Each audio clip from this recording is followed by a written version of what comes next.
If you thought that Donald Trump would somehow be an America First president that was going to put the safety and well-beings of Americans first, then I've got some oceanfront property in Arizona to sell you. And you don't even have to look any further than Donald Trump's cabinet picks to prove my point. But first, if you end up getting anything out of this video, please do remember to hit that subscribe button. I am trying to reach 1,000 subscribers before the end of the year, and I would very much appreciate your support. Now, if Donald Trump gets his way, he will have appointed the most dangerous cabinet in this country's history. He is not picking people that are qualified for these jobs. He is picking people based on their loyalty to him.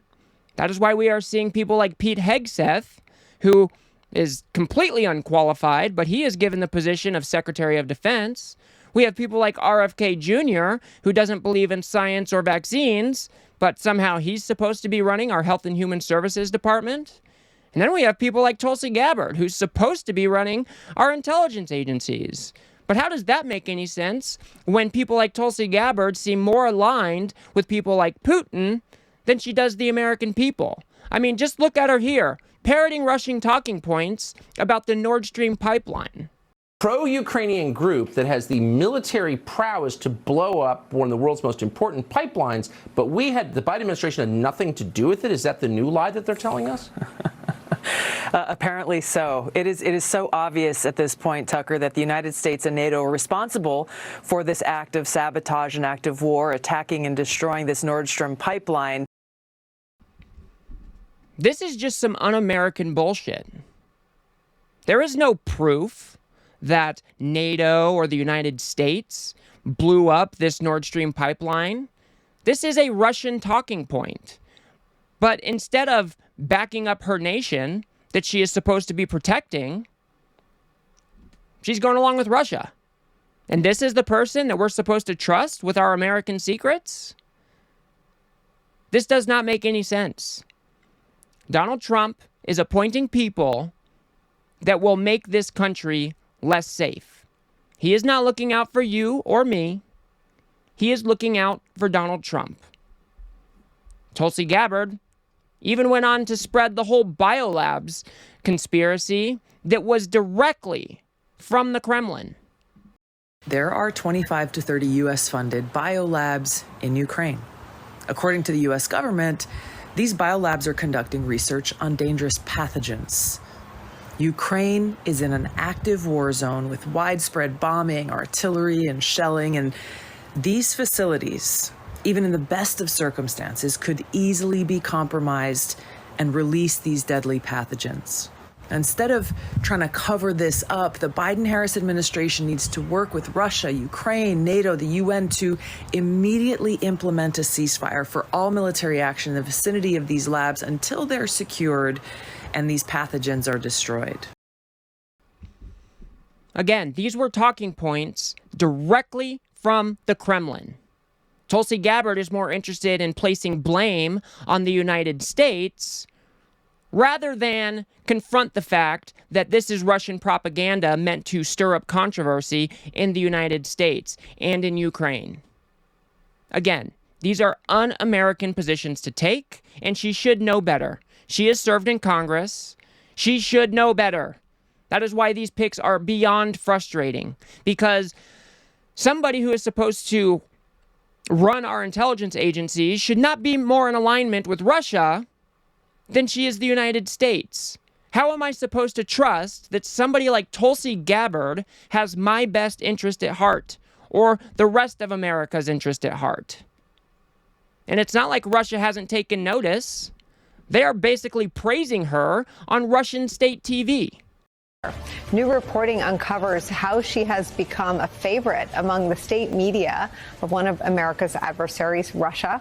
That's according to the New York Times, which reports this, quote, "In Russia, the reaction to her potential appointment has been gleeful, even if Putin's government remains wary of American policies, even under a second Trump administration." Quote, "The CIA and the FBI are trembling," a Russian newspaper wrote on Friday in a glowing profile of Ms. Gabbard, noting positively that Ukrainians consider her, quote, "an agent of the Russian state." A state television channel called her a Russian comrade in Mr. Trump's emerging cabinet. The Times goes on to report, quote, among members from both parties, her tacit support of Russia's war aims in Ukraine and her repetition of Kremlin disinformation have raised doubts about whether she should be given oversight of the intelligence agencies. And it should be raising doubts. How are we supposed to trust Tulsi Gabbard when she is spreading Russian propaganda? Now, I understand that many people might have some issues with our institutions, our intelligence agencies, but the solution is not to bring in somebody who might be disloyal to the United States to break it all down.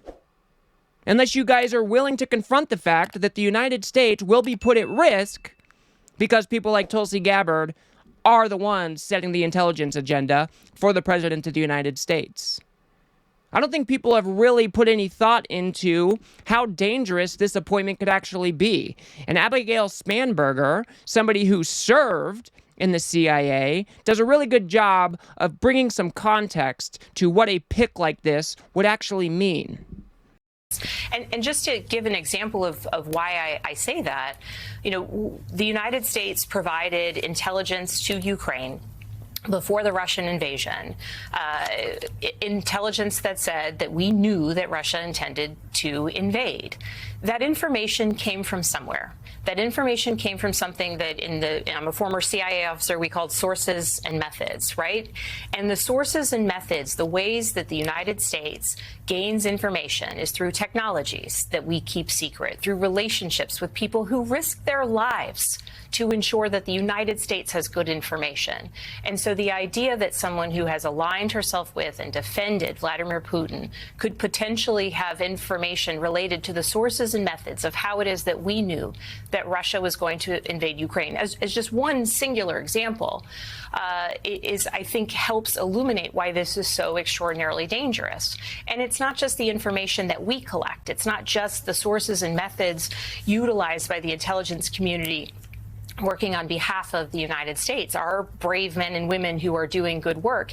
It's also the intelligence that's shared with us from our partners the world over. And so I question when someone like Tulsi Gabbard might be in the role of DNI, will our partners, our British partners, partners, I don't have to list them all, who share information with us, meant to keep us safe, meant to keep them safe, will they do that? These are all excellent points to be raising. What does the world look like with Tulsi Gabbard as Director of National Intelligence when the intelligence comes across her desk that proves that Russia is about to invade Ukraine? Does she somehow gum up the works and not pass that information along? What does that look like? Is she so anti-war that she would be a cog in the machine to slow down this intelligence from making it to where it needs to be? Putting many of lives at risk? What does this world look like? And it's going to have much broader impacts than just that. With somebody like Tulsi Gabbard as the Director of National Intelligence, are our allies going to trust that they can share their intelligence with us? Or are they going to be too concerned that Tulsi is maybe a little bit too cozy with Russia and stop sharing their intelligence? These are dangerous prospects, because if we do not have access to this intelligence that we get from all of our allies, American lives could be put at risk. And I don't think that anybody has really, truly considered that. We have so many wide-ranging programs and intelligence apparatus that keeps the American people safe, but people like Tulsi Gabbard seem to have no respect for that apparatus, seem to have a different view of the world than what is best for the American people. So how are we supposed to trust that she can do this job well? If anything, more American lives are going to be put at risk. The United States as a whole is going to be put at more risk. People just really do not understand that there are other countries out there that want to take our lunch, that want to do us harm. I don't know if we've become complacent or too confident or what, but there are countries out there that wish we would perish. And if we don't have strong institutions that are keeping Americans safe, like our intelligence apparatus, those countries can do great harm to the American people. So we should all be reaching out to our senators and our congresspeople. We should be pushing back on a nomination like Tulsi Gabbard. I'm not even sure which one is more terrifying. Tulsi Gabbard as the Director of National Intelligence, or somebody like RFK, who doesn't believe in vaccines or the basic tenets of science, heading up our health departments. These are dangerous, dangerous people, and they are a bad choice for the American people. So make sure you are calling your congresspeople and pushing back against these disasters of a choice. I'll leave it there for now. If you guys got anything out of this video, please do remember to hit that like button and subscribe. Maybe share it with a friend or two. I'd very much appreciate that. Like I said, I am trying to reach 1,000 subscribers before the end of the year, and I would very much appreciate your support. If you want to see how kooky RFK Jr. is and his insane views on a wide array of things, go ahead and watch that video on the screen now. Otherwise, I'll see you guys on the next one.